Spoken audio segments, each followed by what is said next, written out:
Hello YouTube, and welcome to Movie Review by Superfly Studios. We will focus on topics from news in the world of filmmaking, and today's episode is all about Star Wars and, of course, J.J. Abrams. This is why we believe the force is strong with this rising director.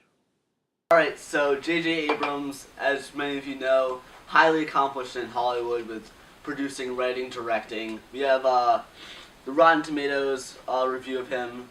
His highest rated film, of course, Star Trek in '09. Really solid film. And I think that having that under his belt will really be leverage for him to make this Star Wars trilogy the best that it can be. What do you think, DJ? Well, I think it's, people find it very impressive when you can have an original story, cast, directing, everything by yourself. But when you can breathe new life into an old series with such a huge following already, it's really an accomplishment. Yeah. It really shows how talented he is as a director. Definitely. And of course we have his lowest rated film, Mission Impossible 3. Came out in '06. Can't say I liked it. I was impressed with 1, but anything after that was just right. it couldn't come close. I don't know. I mean, a sequel, of course, we all know, hit and miss. It's really either or, but definitely that was a missed opportunity right there, which is sad for someone with such talent.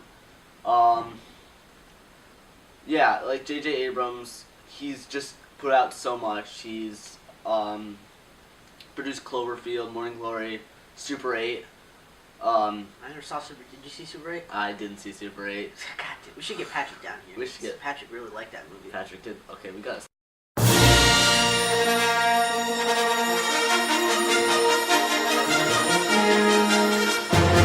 Have you seen the film Super 8? Yes, I have. What did you think of it? I really enjoyed it. Well, thanks for all that input, Patrick. Such a helpful person. Yeah, really good guy. So let's see, yeah. Born in '66, J.J. Abrams, can't say he's a young guy, but he's definitely been in the field. He has his experience. Yeah. What do you think, Deej? What do you think about him as a person? I don't know. I haven't met the guy. Yeah, I mean, I guess we could look at some TMZ stuff. Probably has some really interesting information. Probably saw him walking down the street. Nothing important. And then they asked him something not important. And they got an unimportant answer. So that's basically what we could look into. It all lacks importance, though. There's no importance in that aspect of our pop culture media. So if you really... Alright, fine. If you're really into that, go on their website. By all means, look them up as a person. But anyways, New York, born and raised. He was raised in LA, actually. Which is probably how he got into the field.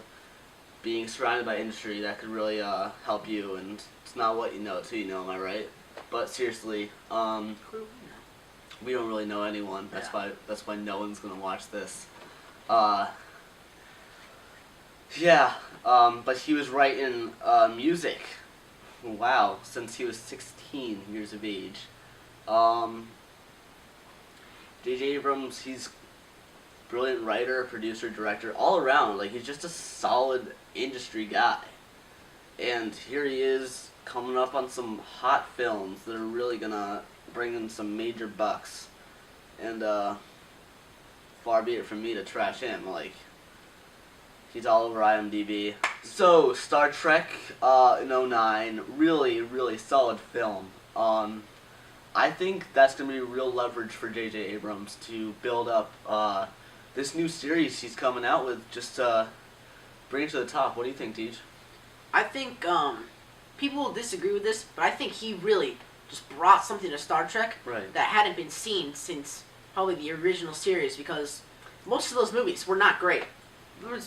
Wrath of Khan was probably the best one, solid, but the rest were misses. Yeah, they were. And J.J. Abrams really hit the mark, and he nailed the people who love Star Trek, but he also got a new audience of people who love his crazy special effects. And it's just great marketing, really. You really want to get that whole demographic out there, the diehard fans, the new fans, the younger generation. Just to get, and he did a really good job of bringing in new life to an older series that really just had so much life in it to begin with. Yeah. And the acting roles They the were acting there. was awesome. The casting was amazing. They were there. Chris Pine, great Captain Kirk. He didn't try to put on a Shatner impression. No. He just played the character great. Just play the character, amazing. and that's it. Simple as that. It's all it really takes to be successful. Just do the character and not what you think it should be. Just play your heart out. So J.J. Abrams really he put on a show when it came to Star Trek with all the special effects, and I think that should really bring an audience when it comes to this new Star Wars. Well, that's what I think brings in the newer audience, you know? Right. Because looking for that special X factor. Yeah, you really know, bring you in. It was more difficult before, a lot more left to the imagination in the original Star Trek series, but he could really bring that to life now, and it showed. Right, back in the 70s, you know, Star Wars was coming out, and I mean, the effects were there, but I think Lucas astounded with he basically made a huge space fight with toys. And I don't think Abrams is trying to be a George Lucas. I think he's just trying to do it his way, in a way that appeals to all fans. A huge selection of, again, the new generation of Star Wars and also Star Trek fans. That basically, I think what's going to be born from this is a J.J. Abrams fan base. Everyone's really starting to love him now. I mean, he's been in so much pop culture. We were just looking at the Lonely Island song. Cool guys don't look at this, don't look at explosions. With his keyboard solo. He's really amassing quite the following, though. Especially Star Trek and Star Wars. Yeah. He's gonna have, if he does amazing in Star Wars, which we think he will. Right. He's really gonna have a lot of people that just love his work. Right.